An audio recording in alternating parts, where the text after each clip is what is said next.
In my last video, I talked about how the arrangement of characters and objects within a shot can be manipulated by the director to create certain effects, from establishing character traits to illustrating relationships.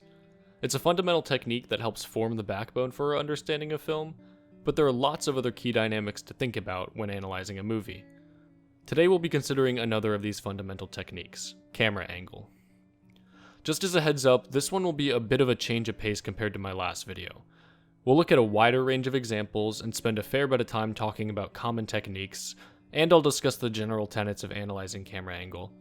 This structure will feel a little bit different, but I think it lends itself well to gaining an understanding of this principle.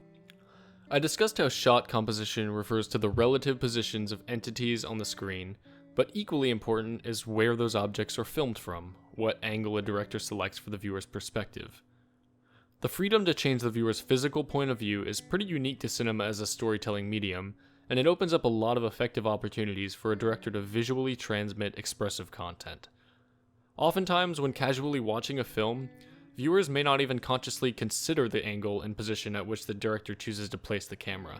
But even if they don't think about it, camera angle is incredibly important in giving a film a certain feeling. Consider this. You're sitting in a classroom at your desk, and your teacher is at the front of the room giving a lecture. But instead of just standing on the floor, they're on an elevated podium that raises them up above the class.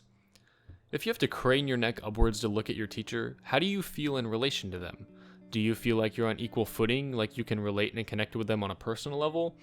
Or does their prominence make you feel less important than them? How would you feel if they instead stood at eye level and you could look straight at them rather than upwards? Wouldn't you feel more welcome, perhaps a bit less intimidated? These are just a few of the concerns a director takes into account when deciding what angle to shoot a scene from. What impression do they want a shot to make on the viewer? In what manner do they want the viewer to interface with the film to connect with a certain shot? Maybe they want the film to take on a surreal, unsettling atmosphere, or they want to inspire a sense of adventure in the viewer.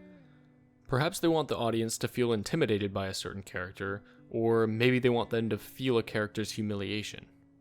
These are just a few examples. A huge number of effects can be achieved by manipulating camera angles, and it would be impossible to nail down every single one of them. Just know that, in terms of generating an emotional response within viewers, where something is filmed from is just as important as the thing itself. When you're analyzing the impact of a shot's angle, there are a few general ideas you should keep in mind.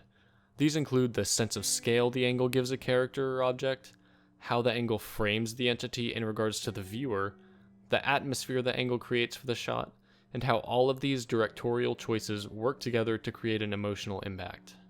Now, all of these guidelines are incredibly important for understanding camera angle, but they're all fairly nebulous ideas and they can be hard to grasp without looking at specific shots. We'll get to that in a bit. Although camera angle can be used in a million different ways, there are a few techniques that directors regularly employ. While we're going to be looking at the impacts that these techniques commonly create, don't forget that a technique can have more than a single impact depending on the context of the film and the other techniques at play in the shot. A certain angle does not always convey the same idea or impression. With that said, it's good to be familiar with some of the common impacts, or the visual jargon, that comes up often in cinema. Let's look at a few examples from Citizen Kane and compare their impacts to one another. Consider this one.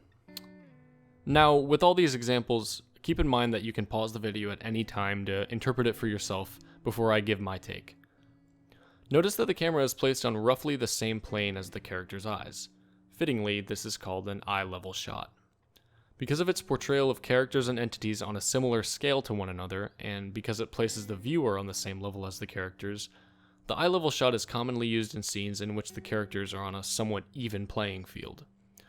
One character is not dominant over the other, or over the viewer, assigning neither a larger-than-life nor a diminutive stature to either of them.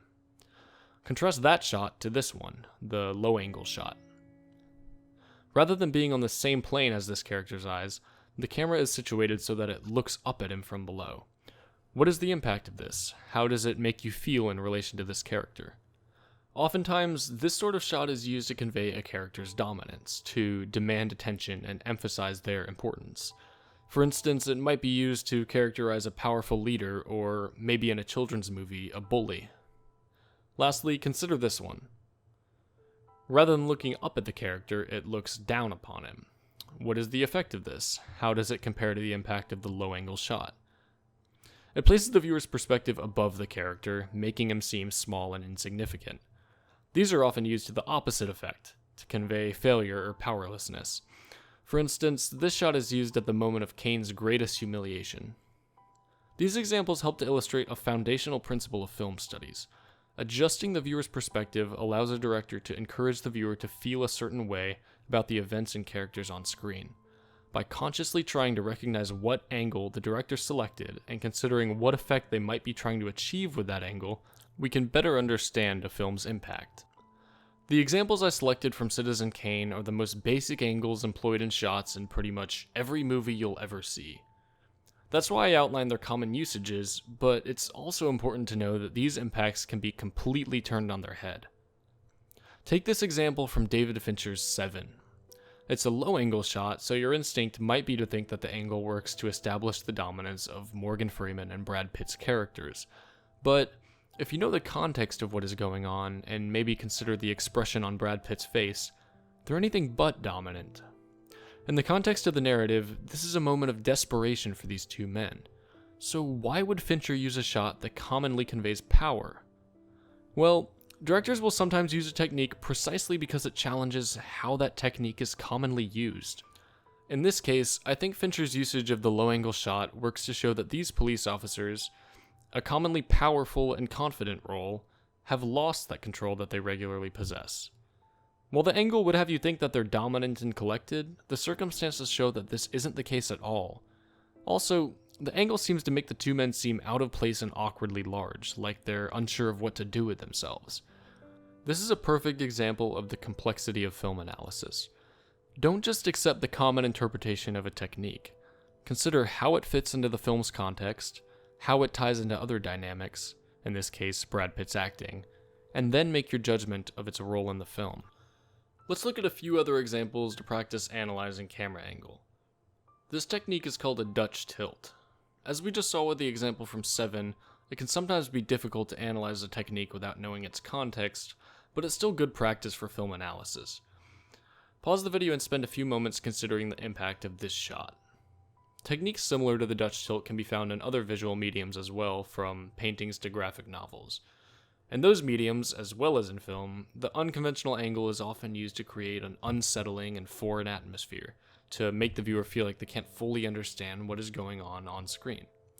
Oftentimes, a director will employ a Dutch tilt when they want to instill feelings of anxiety and foreboding.